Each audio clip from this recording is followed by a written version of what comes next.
All right, we're going to answer this question before us, and it's all about interpreting transition matrices. So it says, we can utilize this information to model what happens after a number of transitions.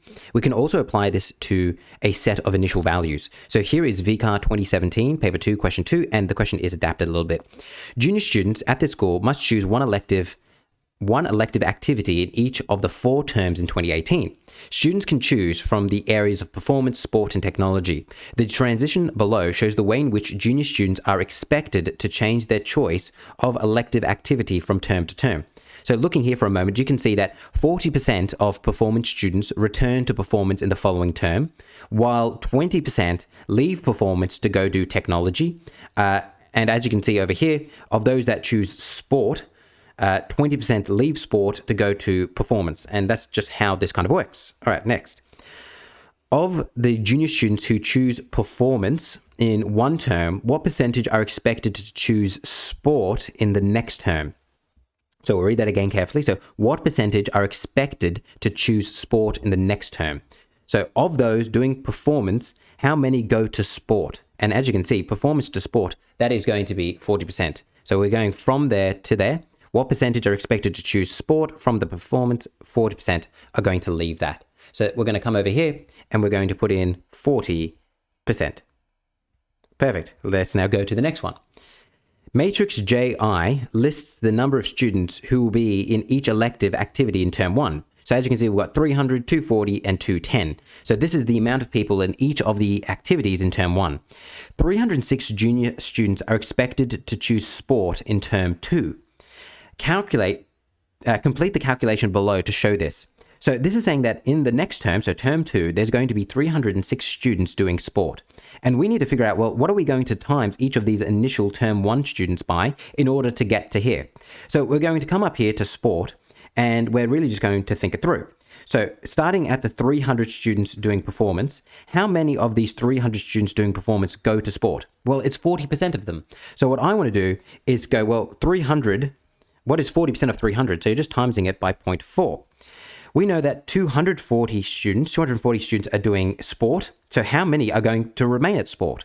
So as you can see, 60% are going to remain at sport. So that means of the 240 students doing sport, 60% remain in sport. And lastly, 210 doing, what was T again? I've forgotten already. Technology. How many of those kids are going to make their way to sport? Well, as you can see, 20% of those kids are going to make their way to sport. So I want to times that by 0.2. And sure enough, if you were to put this in your calculator, you would get 306 out. So 300 times 0.4 plus 240 times 0.6 plus 210 times 0.2. And if we do that, we end up with 306. Huzzah. All right, next one. And actually, before we go on, let's just look at our examiner's report. So for the first one, 40%, 95% of students did this well. And Vika says this question was answered very well. Oh, how nice of Vika. For this next one here, as you can see, it's what we wrote, 0.4, 0.6, 0.2. 70% of kids got this right. The question was answered quite well. Some students gave the answer as a percentage, and a few just went 40, 60, 20. Don't be one of those people. We know how to go from percentages to decimals. We've done this plenty of times by now. All right, we come to the next one here. All right, it says, of the 300 students who chose performance in term 1, how many are expected to have remained in performance by term 3? This question really requires us to really read the question carefully. All right, of the 300 students who chose performance in term 1, how many are expected to remain in term 3? So what we're really after here is how many kids who chose performance in term 1 are still there by term 3? So how are we going to figure this out? Well, let's come up here and look at performance. How could we figure out how many kids remain after the first term? Well, hopefully you can see it's going to be 40%. 40% of the kids are going to remain. So that means what we want to do here is we want to say, well, we're starting with 300 kids in performance. That's the number we got there. And we want to times that by 0.4. And that will give us the amount of kids that are remaining. So if I go 300 times 0.4, that means 120 students. We've got 120 students remain for term 2. All right, then remember, don't want term 2, we want for term 3. So if we come back up again, you can see that, it's 40% of the kids that remain, right? 40% of kids remain here. So now we want to take the 120 kids that remained after term 1, who are now in term 2, and figure out, well, what's 40% of that 120 to get to term 3? So now I want to go 120 again. So I'm taking this 120, and I'm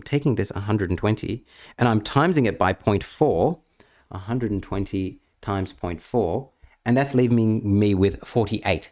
So that means 48 remain for term 3. So that means 48 is going to be my answer there. So I'll highlight it and I'll circle it as well. That is what we're doing here. And perfect. That is it. Hopefully that has made sense of how I've gone about it. Making sure that you really read this question carefully is super duper important. Otherwise, it is prone to error. This is the adapted question, so we don't have a VCAR report to look here, but hopefully that has made sense.